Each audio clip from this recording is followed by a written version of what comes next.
President recognizes Chief Sergeant at Arms John Priebe. Thank you, Mr. President. The Escort Committee and the Justices of the Supreme Court await entrance to the Joint Convention. You may admit the justices of the Supreme Court and their escorts and conduct them to their seats.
Good evening. Thanks for joining us.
Senate Majority Floor Leader Singh moves that a special committee consisting of 4 representatives and 4 senators be appointed to invite and escort the governor to the joint convention, and without objection, the motion prevails.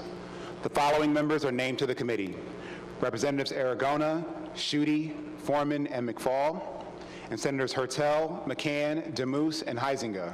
Will the committee please proceed with escorting in the governor?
This is a live presentation of the 2026 State of the State Address.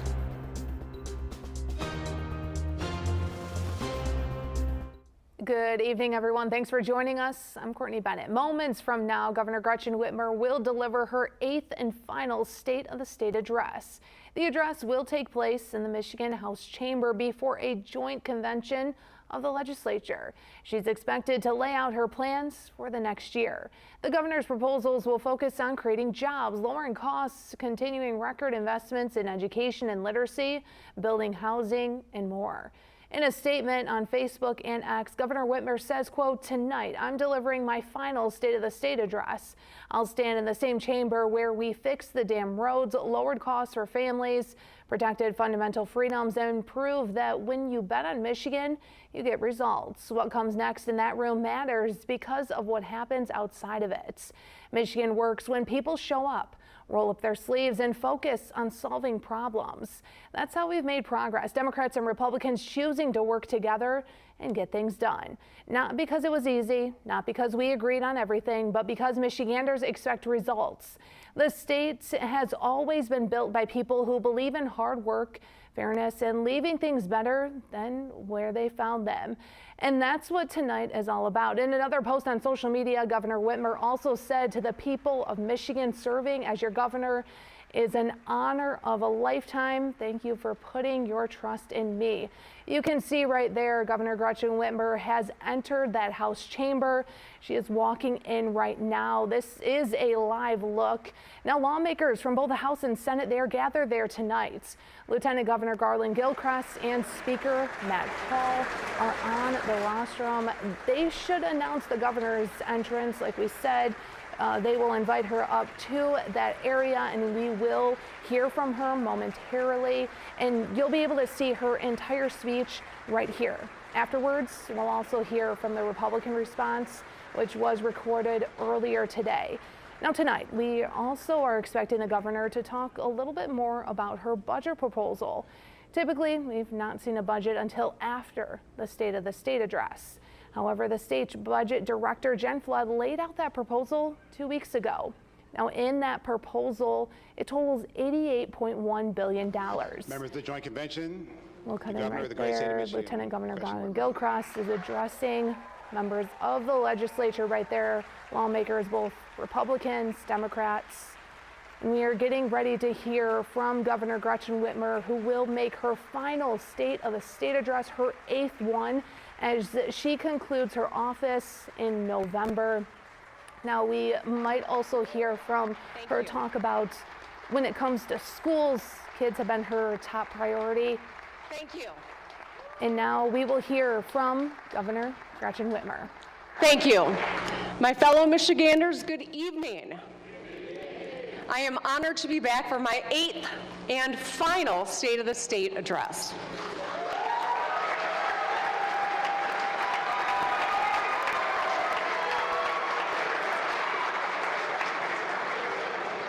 Thank you, Majority Leader Brinks, Speaker Hall, Minority Leader Nesbitt, Minority Leader Puri. I am eager to work with you all again on our last balanced bipartisan budget. And let's get it done on time, June 30th.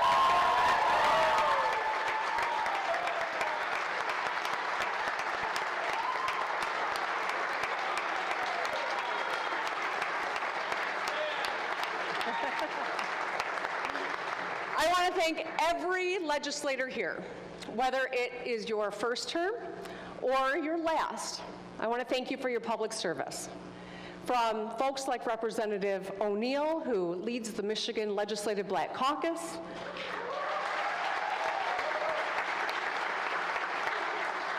to Senator McBroom, who brings the UP spirit of Sisu to Lansing.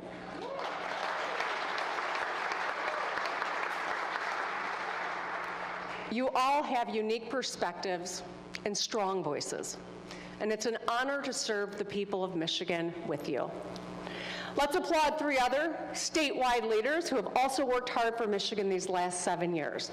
Lieutenant Governor Gilchrist, Attorney General Nessel, and Secretary of State Benson.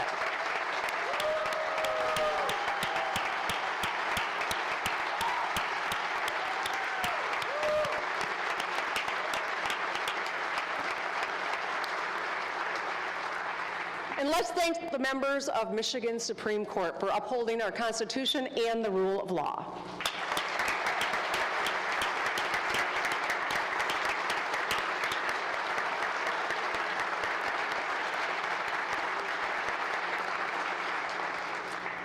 And, of course, a big thanks to the Michiganders who keep us all safe.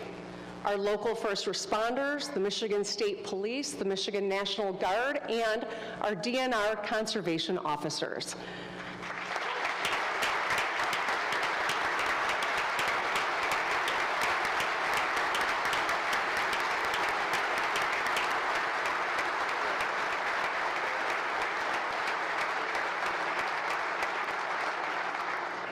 This includes 2 heroes who responded to the shooting at a church in Grand Blanc last September. 2 men who did not know each other but acted quickly to protect their neighbors, because that's what Michiganders do. We're honored to have them both here this evening. Let's give DNR Officer Luke Robert and Grand Blanc Township Officer Jason Carpentier a big hand.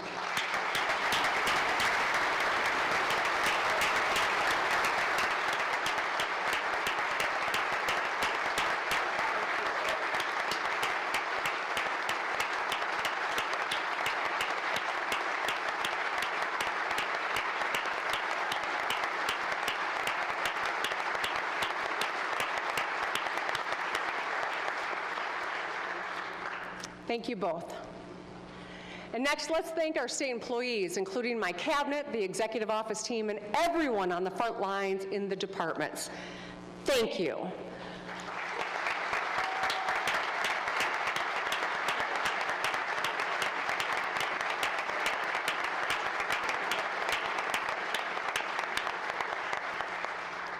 To my family, without your support and sacrifices, I would not be able to do this work. I do this because of you and for you.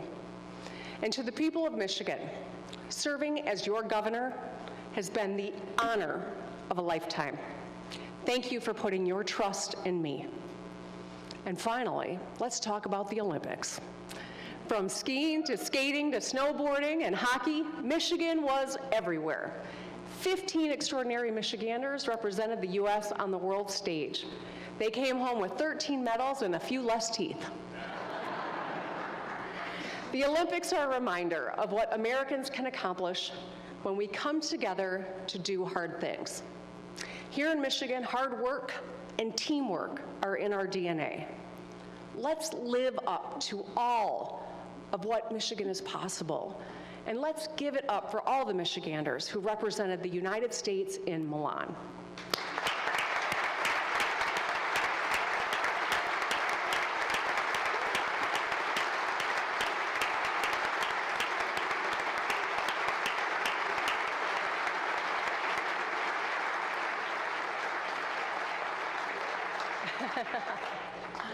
I didn't have the heart to tell the Italians it's really pronounced Milan, but okay. Here in Michigan, we have a lot to be proud of. Over the last 7 years, we've delivered on the kitchen table issues. Together, we're building a Michigan for all. Wages and GDP are up. Crime and overdose deaths are down. Pre-K school meals and community colleges are all free. Taxes on retirement, tips, overtime, and Social Security, gone. We fixed more roads, built more homes, and replaced more lead pipes than ever. And more people moved into Michigan from other states than out for the first time since the early 90s.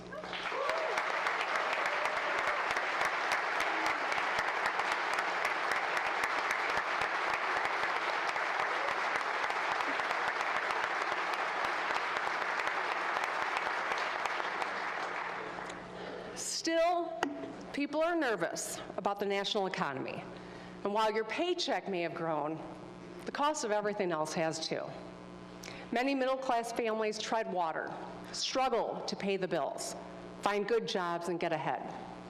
And if you're young, it can be hard to find a job that pays well or a home that you can afford.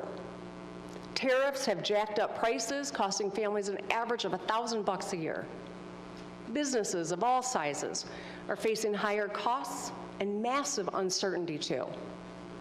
Last year, America had its worst manufacturing trade deficit ever, while China clocked their highest trade surplus ever, $1.2 trillion.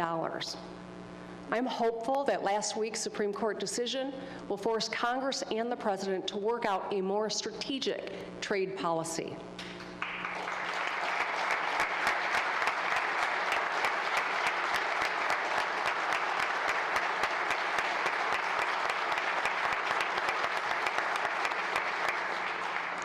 And as everyone reels from national uncertainty, we must stay focused on growing Michigan's economy. This year, let's stay competitive against our neighbors like Ohio and Indiana by equipping ourselves with the tools we need to create good-paying jobs and make it easier to develop and grow here.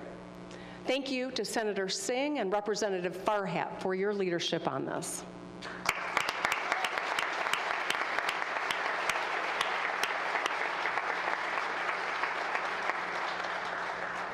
And we're all exhausted by the endless division. Too many people are quick to judge and eager to spin everything they read, watch, or hear. It's stoked by irresponsible leaders and organizations who get more power or make more money when we're all angry at each other or sad about ourselves. But despite these national challenges, Michiganders can show the way forward. We can show the rest of the country how we work together to get things done. We can remind people to carry themselves with an underdog spirit and a championship swagger like we do. That's what being a Michigander is all about. Taking pride in who you are, what you do, and what you value. In 2026, I'm focused on issues that will help us build a Michigan for all. First, our kids' education. And second, more money in your pocket for housing and health care.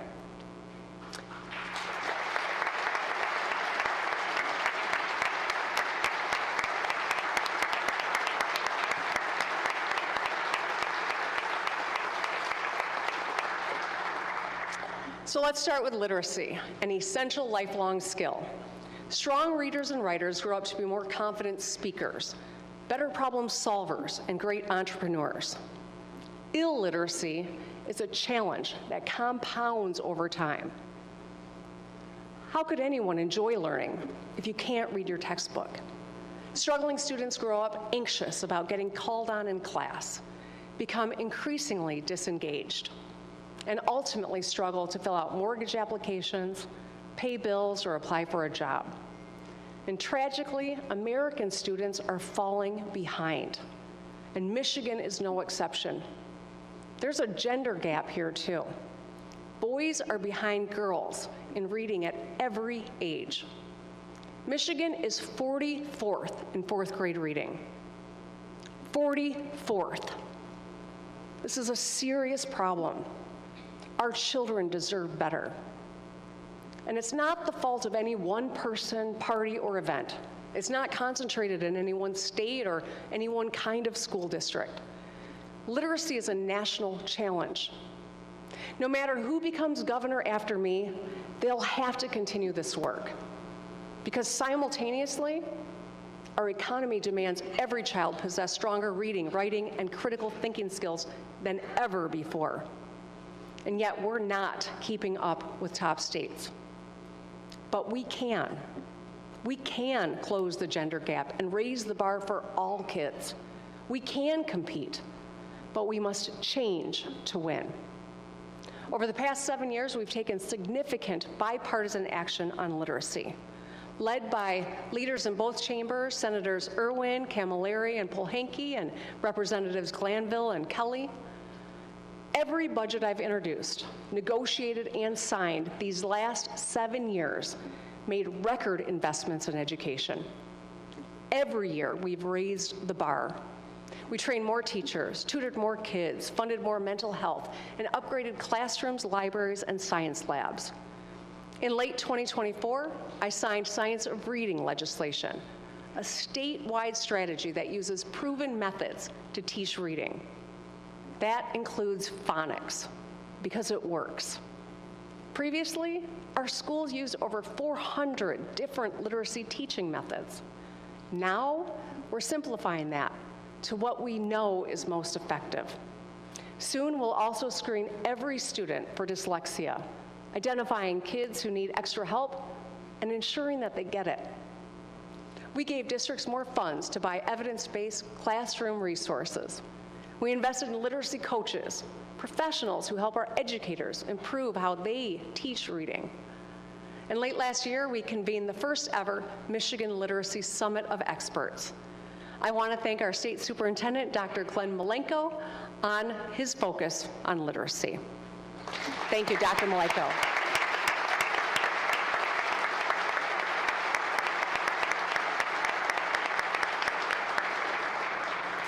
And earlier this month, I signed the bills to limit phones during class time.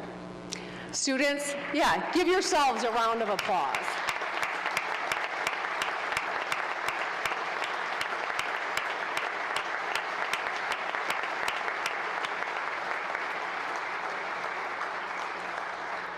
Students can better focus on learning, and our teachers can do what they do best, teach. I called for this in last year's address, and I want to thank Senator Polhanke and Representative Tisdale for getting it done. Thank you.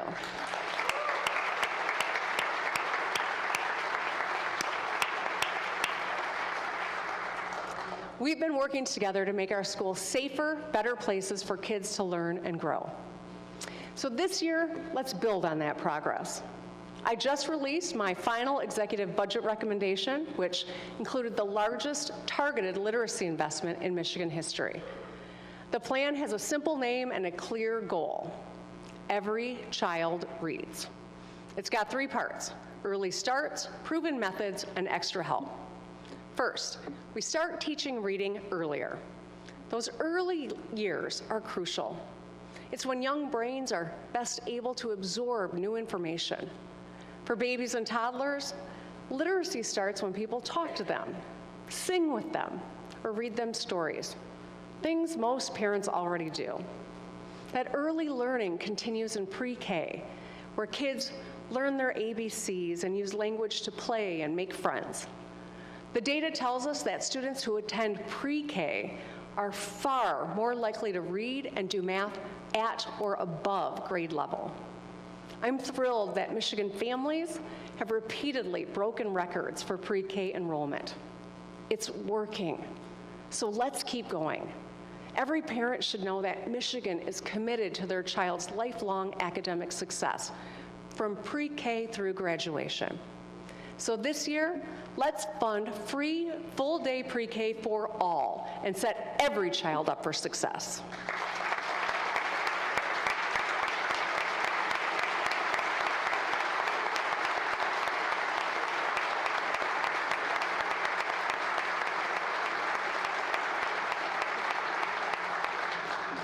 Second, let's get proven literacy teaching practices into all Michigan classrooms. Our teachers work hard. No one wants to see our students succeed more than they do. Let's support teachers by adopting effective curriculum statewide and fund additional professional learning, like letters training, to ensure we're teaching literacy using the most effective strategies to improve student outcomes. And finally, extra help. You know, potential is universal, but opportunity is not. Our new Science of Reading law identifies students who need more support. But what does that actually look like? It means more tutoring and small group support in class, at after-school programs, over the weekend, and during summer too. With our support, every child can read and reach their potential.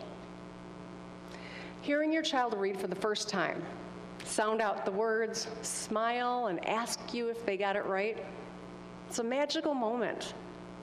Few things feel better than watching your child succeed, but few things hurt more than watching them struggle and not knowing how to help them. A wise person once said, "You're only as happy as your least happy child." And it's so true. Too many parents know the pain of a struggling reader. Literacy is an ordinary superpower that every child deserves. We're already seeing remarkable progress in states that are doing the same things I've covered tonight. These so-called miracles have been taking place in red, blue, and purple states who are climbing the ranks or maintaining their already strong positions. But these weren't miracles. They were marathons, the result of hard work and commitment to the plan. Michigan, we've already started this race. Let's commit and work together to make sure every child reads. Let's get it done.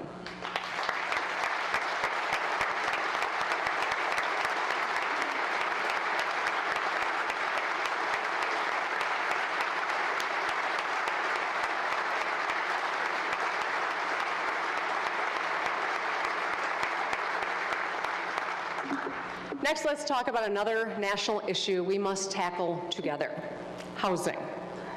In the 90s, I bought my first house as a 28-year-old. Now, if you're 28 years old right now and you think that sounds crazy, you're right, because a lot has changed. Since then, we know how much has changed. Just 1 in 5 homes today are sold to first-time home buyers. That is an all-time low.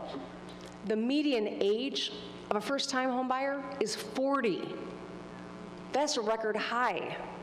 And the average income of first-time home buyers is $97,000, also an all-time high.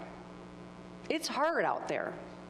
There's a multi-million home shortage nationwide, while the majority of houses that are for sale are totally unaffordable. We're also seeing a widening gender gap in home ownership. 25% of first-time buyers are single women, while just 10% are single men. I know some people were surprised when I spoke directly about young men in my speech last year. But why wouldn't I? A governor should care about every Michigander, including the 1 million young men and the 1 million young women who call Michigan home. I want all of our people to succeed and put down roots in Michigan. They should be able to buy a house and start a family. They deserve a life that's just as good and hopefully better than their parents. Unfortunately, it's too hard and too expensive to build new housing today. Tariffs haven't helped. We rely on Canadian lumber and Mexican drywall to build homes. And tariffs have raised the cost of a house by upwards of $17,000, further exacerbating our housing shortage. Now, we can't change national tariffs. Believe me, I've tried. But we can build more quality, affordable housing in Michigan. We can do that. So our solution so far has been pretty simple: build, baby, build. We've invested more to build housing than any administration in state history. We set and smashed our goal of adding 75,000 homes a year ahead of schedule. We're at 86,000 now, on track to hit our new target of 115,000. We closed our housing gap by 44%, and our home ownership rate remains higher than the national average at almost 75%.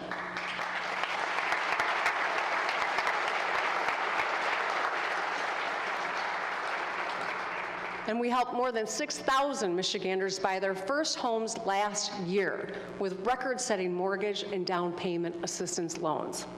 I also directed our housing department to connect more young men and women to our home ownership programs. Because whether it's your first property, the home you raise your family, or the place to retire, everyone should be able to buy a house that meets their needs and stay in it long term.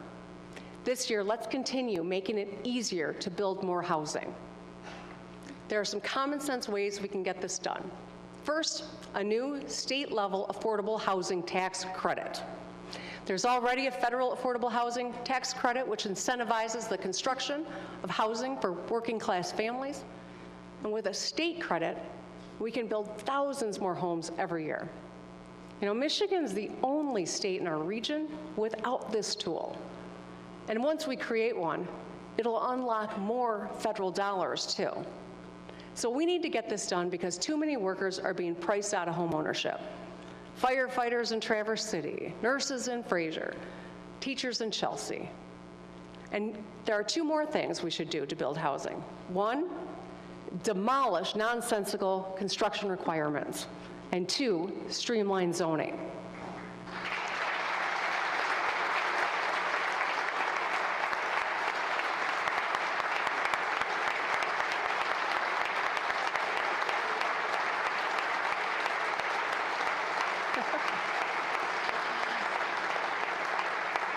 There's still too much red tape that gets in the way of shovels hitting dirt. So let's make it easier to build in-law suites and multifamily homes. Let's modernize lot sizes and setback rules and parking requirements. By improving zoning and building codes, we can build more homes quicker and at a lower cost. You know, Michiganders love the character of their communities. Whether you crave the hustle and bustle of a busy downtown or the slower pace of a quiet main street, every community is different, and that's a good thing. For too long, however, our laws have made it easy to expand suburbs, but hard to build walkable downtowns and main streets to do more with your own property.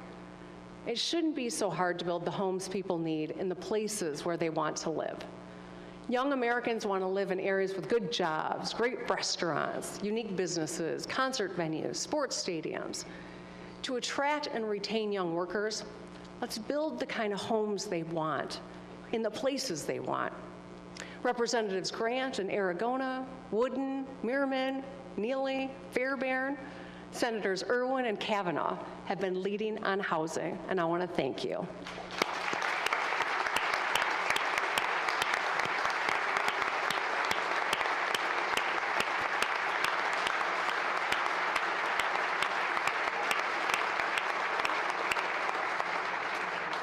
We've come a long way together, but we must do more. In 2026, let's continue our mission to build more housing, make cities and towns more fun, affordable, and safe, and help the 28-year-olds watching this speech buy their first home. Together, we can give every Michigander a chance to live their American dream. Now, the third thing we should focus on this year is healthcare. We all need quality, affordable healthcare. But for too many, it's synonymous with lengthy paperwork, long phone calls, and confusing processes. It shouldn't be so hard, it shouldn't be so maddening, and it really shouldn't be so damn expensive.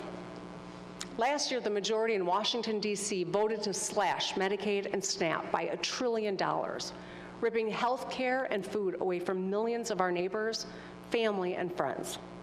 They went home and did nothing and let premiums on the Affordable Care Act skyrocket. I'm calling on members of Congress. Renew the ACA subsidies. Provide real relief to Michiganders.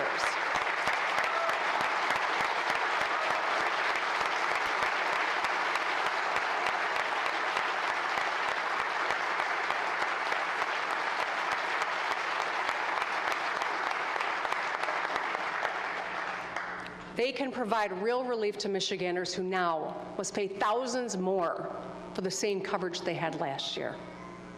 Now, a lot of federal changes will only make it harder and more frustrating for folks who are perfectly eligible to get the care they need. Even if you don't get your health care through Medicaid or the ACA, we will all, every one of us, be impacted by these cuts. The domino effect of higher premiums, hospital closures, reduced services, workforce reductions will impact us all, even if you have good insurance. No state can pick up the massive tab the federal government has dropped on us. It's just not possible. What we can do is make healthcare more convenient and more affordable. Over the past 7 years, that's exactly what we've done. Because of our work together, insurers can't charge more for pre-existing conditions. Young people can stay on their parents' plans until they turn 26. Prior authorizations are faster, digitized, and more transparent. And there are no more surprise medical bills and no caps on annual or lifetime care. And mental health, finally covered equally to physical health by law, making Michigan the first state to get that done.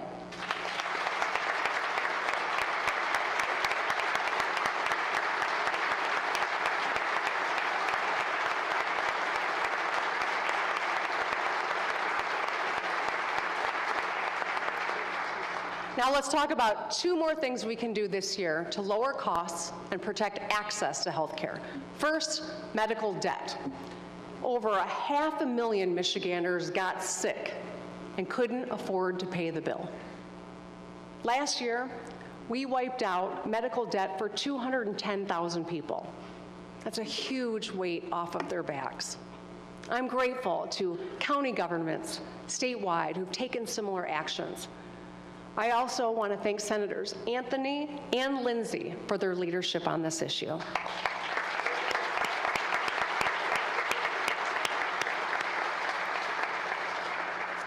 But with more economic uncertainty and deeper cuts to health care on the horizon, we know that thousands more Michiganders will rack up medical debt this year. So we must do more. Here's what I'm thinking. Let's cap interest rates on medical debt. Let's prevent medical debt from showing up on your credit report.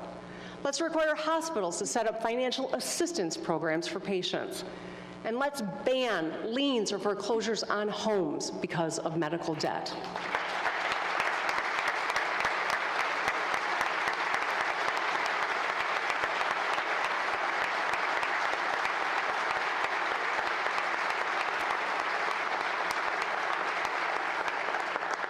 In Michigan, we believe that being sick or getting hurt shouldn't also mean going broke.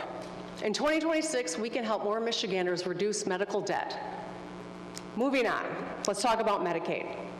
Last year, we recognized that federal cuts would put 2.5 million Michiganders, a quarter of our population, at risk of losing their coverage and threaten hospitals in rural and underserved areas. We agreed, crossed the aisle. It wasn't right, so we took action. Our budget protected billions in funding for core Medicaid services. I want to thank Representatives Dr. Longjohn and Van Workum for their efforts here.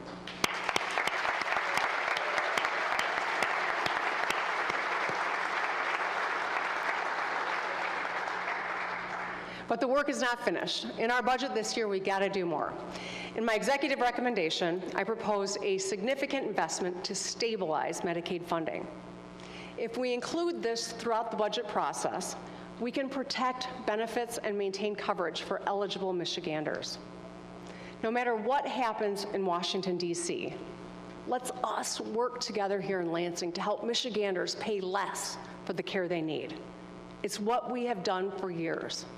In 2014, as the minority leader in the Michigan Senate, I worked with Governor Snyder to expand Medicaid under the ACA. It took a lot of compromise, but we got it done and created Healthy Michigan. When we collaborate, we can do extraordinary things. This year, let's erase more medical debt and protect our healthcare system for all of us. Let's get it done.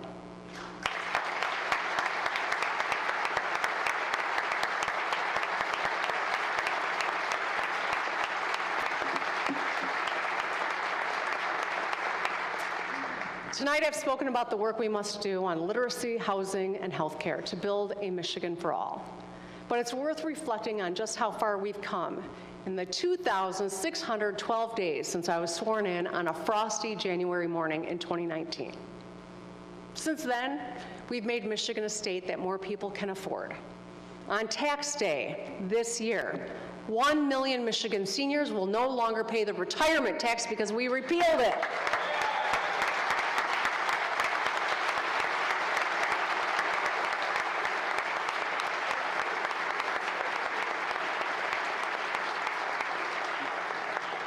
$665,000 working families get refunds averaging $3,900 because we increased the working families tax credit by 500%.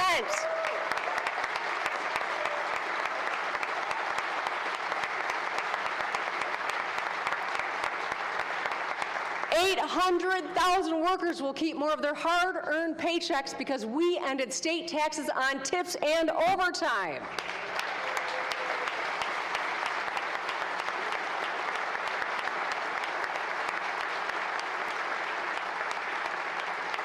Michigan workers benefit from the best earned sick time policy in the country. You were a part of that. Good job, Matt. Yeah, I'm not going to leave my girl hang. And the day I took office, 1.5 million Michiganders made under $15 an hour. The day I leave, it will be almost zero.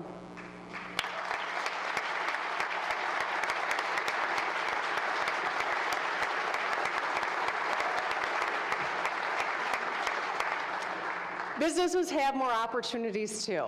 Our fiscal house is also in order. We raised the rainy day fund to record highs and enacted 7 balanced budgets. We're a top 10 state for doing business for the 3rd year in a row. We improved our credit rating and will pay off $28 billion in debt. We sped up permitting and cut lots of red tape. And we're building a strong startup ecosystem. We're making headway. Michigan is also a safer, better place to live. Every community has record resources to hire and train and retain first responders. We're producing more clean, reliable energy from wind, solar, nuclear, and hydrogen to protect our planet and power everyone's homes. We've replaced 70,000 lead pipes and upgraded water infrastructure statewide.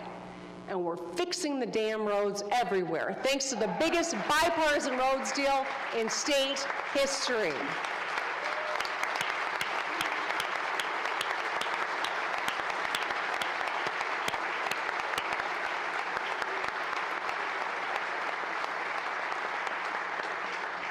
And I want to thank Speaker Hall for his collaboration here. It was a joint effort. Good job.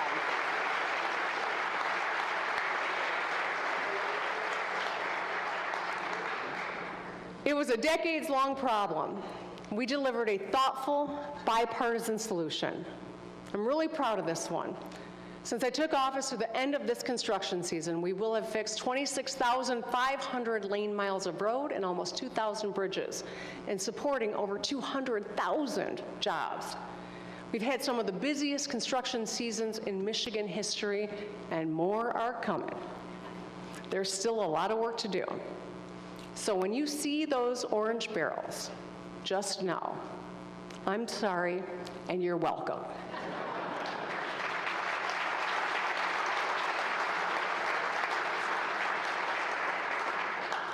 We've made record investments in our kids.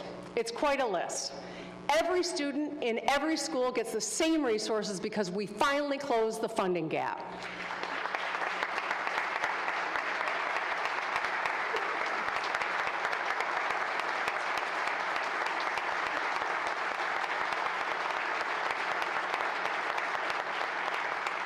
Every 4-year-old can go to pre-K for free, saving their parents $14 grand a year.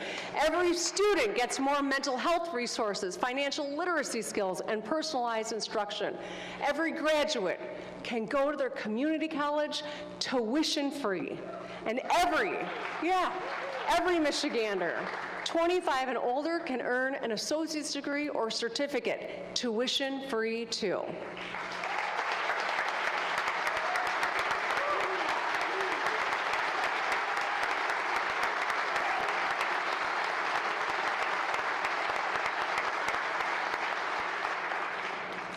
And no child goes hungry in Michigan schools because all 1.4 million public school students get free breakfast and lunch.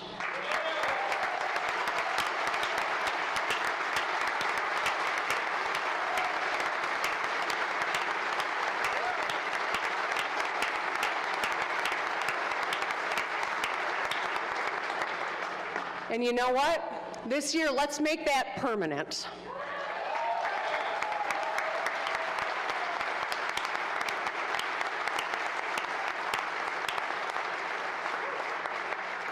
Years from now, when people write about this session, they'll remember that we were the ones that finally fixed our roads and fed our kids.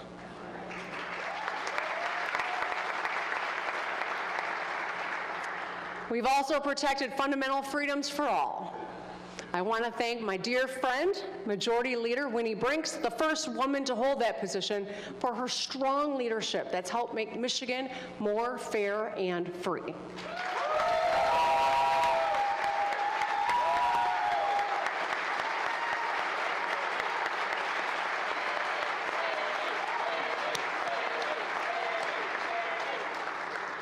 Thanks to the volunteers, the voters, and the work that we did together. Abortion is a constitutional right.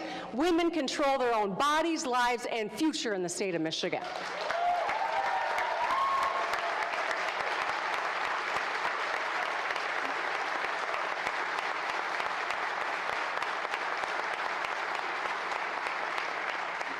Thanks to our work, Black Michiganders can wear their hair natural without discrimination.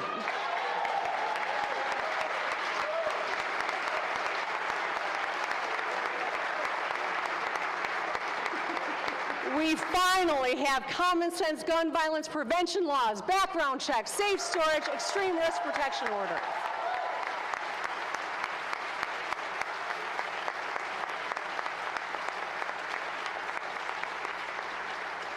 And LGBTQ plus Michiganders are protected against discrimination in their homes and at work by law.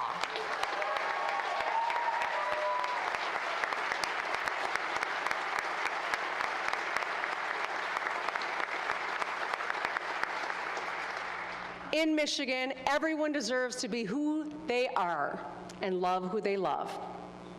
Now I want to take a moment and speak directly to our gay and trans neighbors, family, and friends. I want you to know that you are welcome in Michigan. You belong. You matter. And no matter who comes after you, I'll stand in the way. In Michigan, we look out for each other.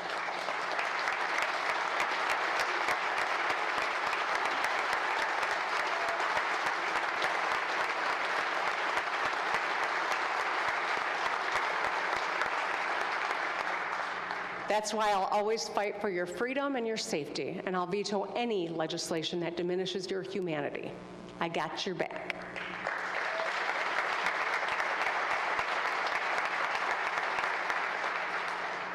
We're not done yet. Michiganders expect us to compete and win. Michigan is open for business. New factories making batteries, cars, chips are opening in Marshall, Lake Orion, Holland, Bay City, Calumet, Hemlock, Ann Arbor, and Delta Township. A new fire mission is coming to Selfridge Air National Guard Base in Macomb County.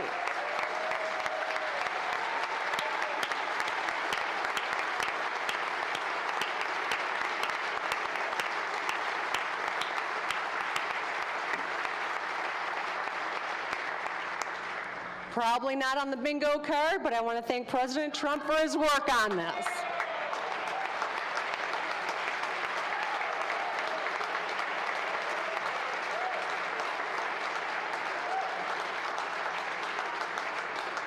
I also want to thank Senator Hertel and Representative Menser for their work on this too.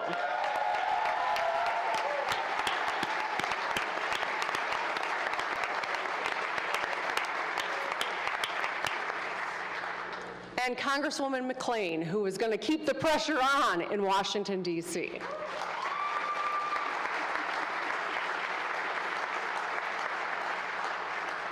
We've had lots of firsts. We're the first state to restore workers' right to organize for better pay and benefits in 70 years.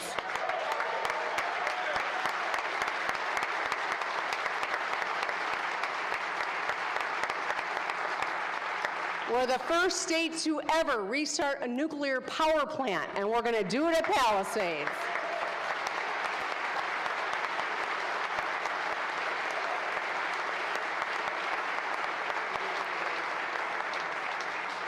For the first time in 40 years, we opened a new veterans home. For the first time in nearly 70 years, Detroit's population grew, and for the first time in over a century, a new bridge connecting Michigan to Canada. The Gordie Howe International Bridge will open.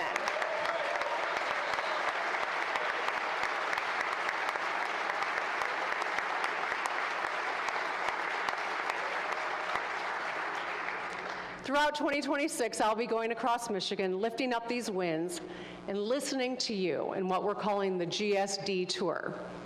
I'll explain it when I see you. But I hope to see you out there. You know, my mission over these last 10 months, as it has always been, is to put you, the people of Michigan, first. I spent 2.5 decades working in this building. As a student at Michigan State, just at the other end of the now freshly paved Michigan Avenue, my beloved father wisely encouraged me to learn about state government and apply for an internship at the Capitol. He saw something in me before I saw it in myself.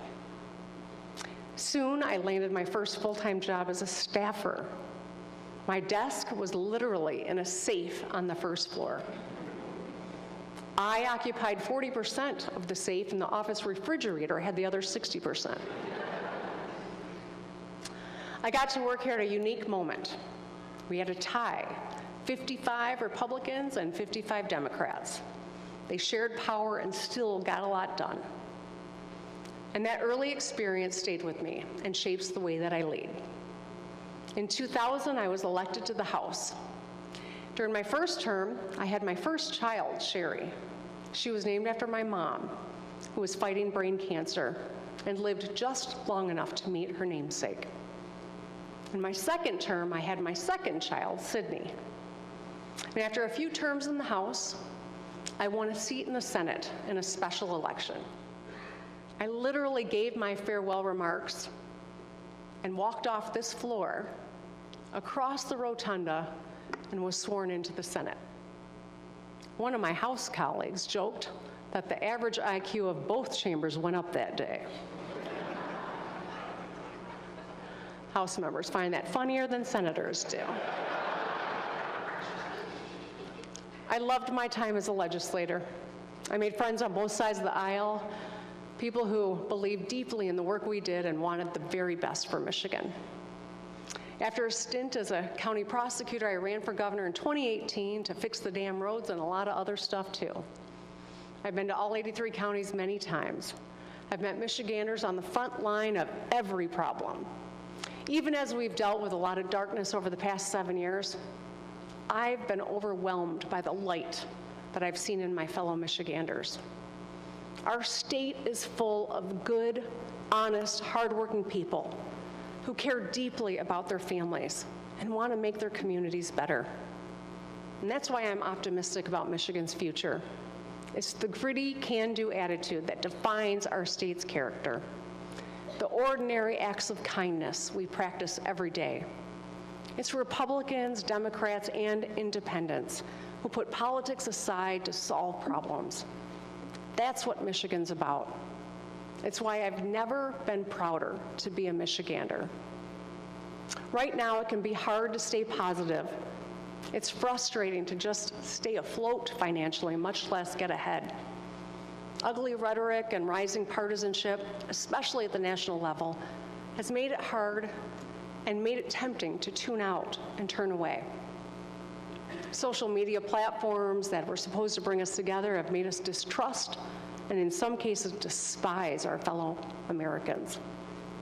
These forces, economic uncertainty, political division, and toxic algorithms work in a vicious cycle to try and tell us that empathy is weakness, kindness is gullibility, and sincerity is for suckers. But that's wrong. We're all searching for a way forward. And the answer has been in front of us the whole time. It is us. No matter what comes our way, we will always have a way through because we will always have each other. Through a destructive pandemic, devastating floods, deep freezes, and deadly shootings, I've seen that tough times don't last, but tough people do. We've all been tested over the past 7 years, but we've always come out stronger, and we always will. There's no problem we've faced that we cannot fix. That's just who we are. I want to close tonight by speaking about the guiding lights of my life, my parents and my girls. My folks taught me to be kind quick to laugh at myself, slow to judge others, and always work hard. To those of you who shared your condolences, thank you. Losing my dad is really hard.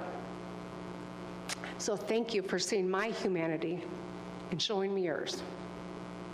To my daughters who are watching tonight, you've both made so many sacrifices as kids of a public servant. You center me, inspire me, you crack me up, and you shape my work. And I'm incredibly proud of you. To my husband, Mark, who's been by my side these last 15 years, okay, he's not here, ironically. I left that line in because he's so sick with the flu, and I thought it was just funny. I mean, not funny that he's sick, but funny that he's not here. Anyway, you get the gist. Mark, I hope you feel better. I'll be home soon. To my brother, Richard, who drove me to all 83 counties throughout the course of our campaign for 2 years, and my sister, Liz, who helped me write True Gretch. I want to acknowledge my nieces, Demira and Malia, who are both here tonight. I love you all. And of course, my fellow Michiganders, thank you for this opportunity. I start and end every day thinking about you. Because of you, the state of our state is strong. And because of you, I know it always will be. Big Gretch out.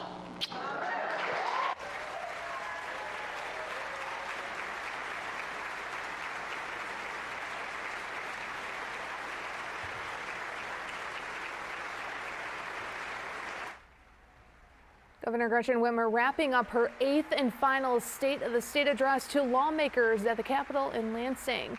For the most part, a bipartisan State of the State.